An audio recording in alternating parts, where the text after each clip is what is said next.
So, Triss, you just reviewed Hyrule Warriors Age of Calamity, the most anticipated Zelda game of, what year is it? 2020, so... Easy to forget with everything going on, I guess. Exactly. Yeah, and for a warning for the audience, if you haven't watched the review yet, I highly recommend you do that before you listen to this review discussion. It's more of like a... just kind of dissecting Triss's thoughts on the game a little further than what the review entailed. So this is kind of, consider this an expansion pass for the review. But thankfully, there will be no additional spoilers. Like, I'm not going to be talking about anything that wasn't in the review. So if you're worried about spoilers, don't worry about that here. Exactly. No worries. This is a chill little discussion about this game. But let's talk go straight into the verdict, which was loved it. You loved it. Yeah. You loved it so much, you want to marry it. That's how much you love this game. So, yeah, I was torn for a little while between liked a lot and loved. And that was around the time of preview. At the time, I hadn't finished the game. I was maybe about halfway through. And while I know everyone's initial thoughts on the game from just the demo alone, between FPS and implications with the story, leave many people immediately with like a bad taste in their mouth, I think actually putting in the time to go through the game really made me enjoy it. And I found when trying to do all the additional side content beyond just the story and really like looking at everything the characters had to offer, I actually felt like simply saying liked a lot was undervaluing everything that was there. That's interesting. And, you bring up side content, you bring up all this other stuff, and it's just a reminder, like, this is not a typical Warriors game by any sense of the word. It's so much more than that. Koei Tecmo took a lot of creative liberties with how they were going to structure this game, because normally in Warriors games, you're going, like, level to level to level, and the maps are fairly straightforward. That's not the case with this game. You can explore the map, of course, like through a menu. You can do all these other side missions, training missions, and I know I'm excited to play this game to finally like see what it's all about. But yeah, tell us more about the side quests. Do they really like change the dynamic of this Warriors game? So the side quests are basically the same thing as the adventure mode from the original Hyrule Warriors. It's just all condensed into one, or I guess condensed isn't the right way to put it, but it's all on one world map now, which makes it feel more connected and more like it's actually part of this greater world. Instead of feeling this great big disconnect between modes of, here's a story, now we're going to send you 8-bit to go through all these different maps. Like, no. It really makes it feel like it's part of the world, whether it's a side quest to unlock another combo for a character by trading in certain materials, or doing an actual different challenge mission, like Mipha's training mission, for example, so you get to know how to play her. They do a really good job at actually breaking up the content in a digestible format, which I would say the original Hyrule Warriors didn't really do because of how overwhelming that adventure map can be at first. I actually did replay the adventure mode recently to talk about something in a video I was doing. Oh yeah, the Warriors video that I made a while back. Mm-hmm. And that was a little crazy. It was fun, but this is a different kind of fun with Age of Calamity. It's a lot about the story, especially, which I think is just insanely awesome that they decided to make this a canon Zelda game and set in the Breath of the Wild universe and make it set before the events of Breath of the Wild. Now you talked about how you were kind of mixed, not mixed on the game, but you were trying to decide whether you wanted to give it a liked it a lot or a loved it, but it wasn't until like you played it later, not later, but like until your latter playthrough of the game, or like the latter half of the game, that you decided to ultimately give it a love it. Mm-hmm. Did that have anything to do with how the story concluded? Obviously no spoilers here, but it sounds like the story is worth it in and of itself. I wouldn't say for certain it was like explicitly because of anything in the story, but playing through the story, and obviously without spoilers, it really does feel like the plot of a Zelda game. which is so much better than what we had for the original Hyrule Warriors. And just to make sure it's said, I love the original Hyrule Warriors. I have played all 3 versions of it to death. I have played those way too much, and I really love those games. But, like a lot of Warrior games, the plot was never anything to really look at too fondly. I know some people are already, like, wondering why I keep calling out Agatha in my review. I don't actually have a problem with Agatha's character in Hyrule Warriors. My issue is when you turn this character, who originally in Zelda only existed to expand your wallet, into someone that helps push the plot in Hyrule Warriors. It just feels a little too silly. The game takes itself more seriously than anyone should take it, is basically my issue with the original Hyrule Warriors. With Age of Calamity, it takes itself seriously because it's a serious story. This is a war story, and it really feels like that. It's obviously fan servicey for Breath of the Wild fans because there's so much you know and love. Like, for example, we went over all the little things you can find in Hyrule Field, like Long Long Ranch. Like, that's fan servicey, to be honest. But it's not the same kind of fan service you got from the original Hyrule Warriors. And I think that's a good thing. Yeah, that game was pure fan service. That was all it was all about. It was just, hey, you guys want a Zelda game for Wii U? Shut up. Here you go. It's not a fan fiction plot, I guess is the best way to put it. It feels on par with a lot of other Zelda games. Which, maybe this is because the Zelda team played a role in the story for this game, but yeah. What I also did want to talk about were those divine beasts. Like we talked a lot about the combat in previous, preview discussions, demo discussions, but like those divine beasts, I'm excited, so excited to pilot them. And it's not even something I predicted would happen in Age of Calamity, even though I probably should have, because it is all about that war. But man, oh man, tell us about the beasts. Tell me more about the beasts. I need to know. So the divine beasts are actually really interesting. I from when the game was originally announced, I had a feeling they would, because I figured that would be something akin to the giant boss battles from the original Hyrule Warriors, where you play as Ganon's Fury or the Giant Cuckoo, and depending on which character you picked in that case, and then you just defeat all the giant bosses. In this case, with the divine beasts, it's even more grand than that, which I think is really exciting.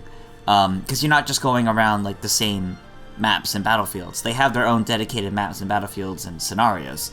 There's not too many of them, so they definitely feel more like bonus missions, but they're really satisfying to level battlefields with. And they manage to balance it too, because they don't feel as overpowered as they should sometimes when especially if you're moving slowly and you get cornered by a bunch of moblins throwing explosives at you. Oh man. On one hand, it slightly takes the frame rate, but on the other hand, you start losing hearts really quickly, and you have to really quickly change the strategy to figure out how to not embarrassingly blow up the divine beast and just doom Hyrule.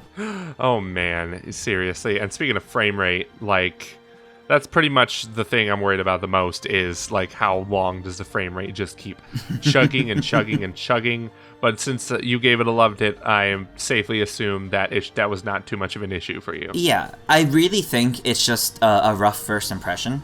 I definitely think, and I think people have actually done tech analyses on this, it's the grass in all of the first Hyrule Fields level. Because that's actually a really big level to start with, and it's filled with grass that you can cut, which means that grass like moves and interacts with the environment and how you affect it.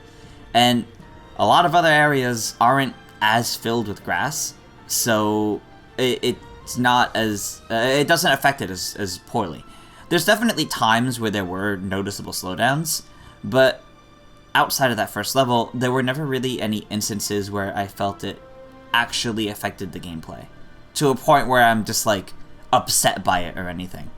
There are definitely times where I kind of raised an eyebrow because it was noticeable, but it was never a problem. At least that's good to hear. At least, single player. I in the review I touched upon how multiplayer is a bit rough, honestly. But if you can you can deal with that, then there you go. But also, I don't think the multiplayer in Warrior games have ever really been that solid. Yeah, isn't it just it's basically co-op, right? Yeah. Like Yeah, but performance-wise, I mean, I don't think a lot of the co-op has ever really performed super well in yeah, that's the thing Warriors with games. first Hyrule Warriors too. Like I was like, oh, look at this. The display is a lower resolution now.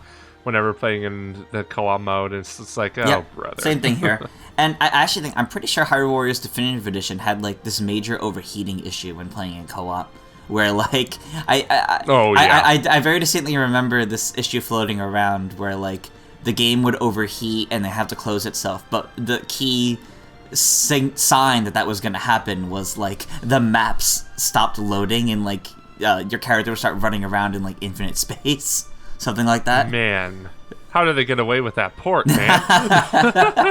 But I do want to ask you one more thing about Hyrule Warriors Age of Calamity.